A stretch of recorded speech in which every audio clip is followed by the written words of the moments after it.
CTET దరఖాస్తు గడువును పొడిగించారు. April 5వ తేదీ రాత్రి వరకు దరఖాస్తులు స్వీకరించనున్నట్లు సిబిఎస్ఈ ప్రకటించింది. కేంద్రీయ ఉపాధ్యాయ అర్హత పరీక్ష దరఖాస్తు గడువును పొడిగిస్తున్నట్లు సిబిఎస్ఈ ప్రకటించింది. గత షెడ్యూల్ ప్రకారం ఏప్రిల్ 2వ తేదీ రాత్రితో సీటెట్ అప్లికేషన్ల గడువు ముగిసింది. వెబ్సైట్ సాంకేతిక సమస్యలు తలెత్తడంతో చివరి నిమిషంలో అభ్యర్థులు ఇబ్బందులు ఎదుర్కొన్నారు.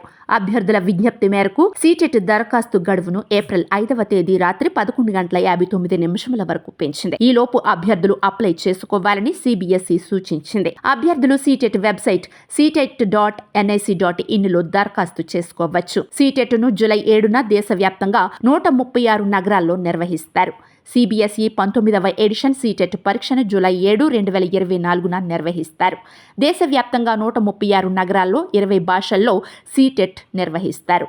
తెలుగు రాష్ట్రాల్లోని హైదరాబాద్, వరంగల్, విజయవాడ, విశాఖపట్నం, గుంటూరు, తిరుపతి పరీక్షా కేంద్రాలుగా ఉన్నాయి. సీటెట్ను ఏడాదిలో 2 సార్లు నిర్వహిస్తారు.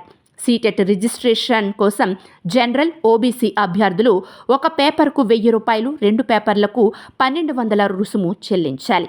ఎస్సీ, ఎస్టీ, దివ్యాంగులు ఒక పేపర్కు 500, 2 పేపర్లకు 600 రుసుము చెల్లించాలి.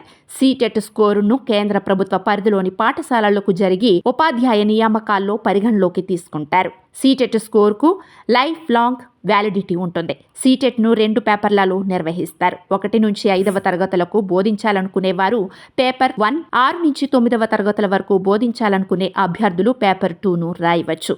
సీటెట్లో ప్రశ్నలన్నీ మల్టిపుల్ చాయిస్ రూపంలోనే ఉంటాయి. 4 ఆప్షన్స్లో 1 ఎంపిక చేసి OMRలో ఫిల్ చేయాల్సి ఉంటుంది. పేపర్ 2 ఉదయం 9:30 నుంచి మధ్యాహ్నం 12 గంటల వరకు నిర్వహిస్తారు.